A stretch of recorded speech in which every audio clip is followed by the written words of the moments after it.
বোনদেরকে মারছে, আমার বোনের রক্তাক্ত ছবি ভাইরাল হয়েছে। এর মানে কি? আমাদের হাতে বাংলাদেশের পতাকা আর মুক্তিযোদ্ধাদের নাতিদের হাতে কেন অস্ত্র থাকবে?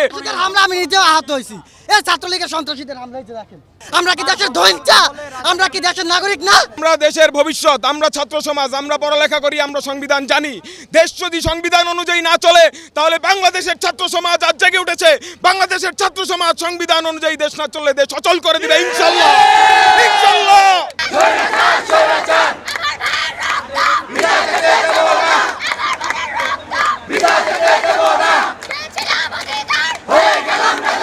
আন্দোলন নিয়ে কি বলবো? অধিকার আদায়ের জন্য বের হয়েছিলাম।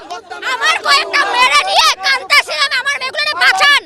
একটা ছাত্রলীগের 7-8টা পোলাপান আসছে, সবাই তো মানে বাধ্য হয়ে চলে গেছে। আমি 7-8টা মেয়েরা নিয়ে বলতেছিলাম আমার মেয়েরা বাঁচান। আমার গায়ে মাইর পড়ছে, একটা মানুষ বাঁচাইতেছিল, ওদের মনুষ্যত্ববোধ ছিল না। আমার সামনে আমার মেয়ে জাস্ট একটা কথা বলছে যে কি করবেন, চাপাতি দিয়ে এই জায়গা ফাঁসে দিছে। এইগুলো কি ধরনের অবস্থা? ছাত্রদের দেশ, আপনার 52 আপনার গণঅভ্যুত্থান ছাত্রদের আপনি সেই ছাত্রদের ছাত্রলীগ ছাত্রদের দিয়ে ছাত্রদের মারতেছেন।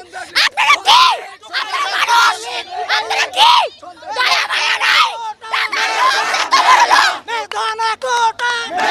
আমাদের জনগণ, আমাদের ভাইরা জব পাইতেছে না, জব না পেয়ে কেউ রিক্সা চালাইতেছে, কেউ ঘরে বসে আছে, কেউ সুইসাইড করতেছে। এটা কি সরকার দেখতেছে না? কোটার ভিতরে কম মার্কে বেশি ফ্যাসিলিটিস দিয়া পোলাপান্ডে ঢুকাইতেছে, নিজেদের লোকজন ঢুকাইতেছে। কিন্তু আমাদের ভাইরা কোথায়? আমাদের ভাইয়ের সিটরা কোথায়? আমাদের বোনদের গায়ে হাত দিছে। আমাদের ভাইরা শান্তপূর্ণভাবে আন্দোলন করতেছিল, কিন্তু তারপরে তাদের গায়ে ছাত্রলীগের ছেলেরা হাত দিছে, আমার বোনদেরকে মারছে, আমার বোনের রক্তাক্ত ছবি ভাইরাল হয়েছে। এর মানে কি? ছাত্রলীগের সন্ত্রাসীরা আমাদের উপর দেশীয় অস্ত্র নিয়ে কেন হামলা করলো? আমার ভাইয়ের রক্ত কেন ঝরবে? আমরা যদি দেশের ভবিষ্যৎ হই, আমরা যদি রাজাঘর হই, আমাদের হাতে বাংলাদেশের পতাকা আর মুক্তিযোদ্ধাদের নাতিদের হাতে কেন অস্ত্র থাকবে? আমি নিজেও আহত হয়েছি এই ছাত্রলীগের সন্ত্রাসীদের হামলায়। দেখেন কেন আমাদের যৌক্তিক আন্দোলনে কেন এই সন্ত্রাসীরা হামলা চালাবে? এটা কি আমাদের সাধারণ জনগণের আন্দোলন না? আমরা কি দেশের নাগরিক না?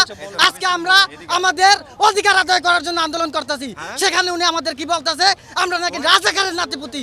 কেন দেশের 99% লোক কি রাজাকারের নাতিপুতি? আমরা কি দেশের ধৈর্যা, আমরা কি দেশের নাগরিক না? আমরা কি দেশের সন্তান না? তাহলে আমরাও কেন এই দেশের সমান অধিকার ভোগ করতে পারবো না? আমরা দেশের ভবিষ্যৎ, আমরা ছাত্র সমাজ, আমরা পড়ালেখা করি, আমরা সংবিধান জানি। দেশ যদি সংবিধান অনুযায়ী না চলে তাহলে বাংলাদেশের ছাত্র সমাজ আজ জেগে উঠেছে। বাংলাদেশের ছাত্র সমাজ সংবিধান অনুযায়ী দেশ না চললে দেশ অচল করে দিবে ইনশাআল্লাহ, ইনশাআল্লাহ।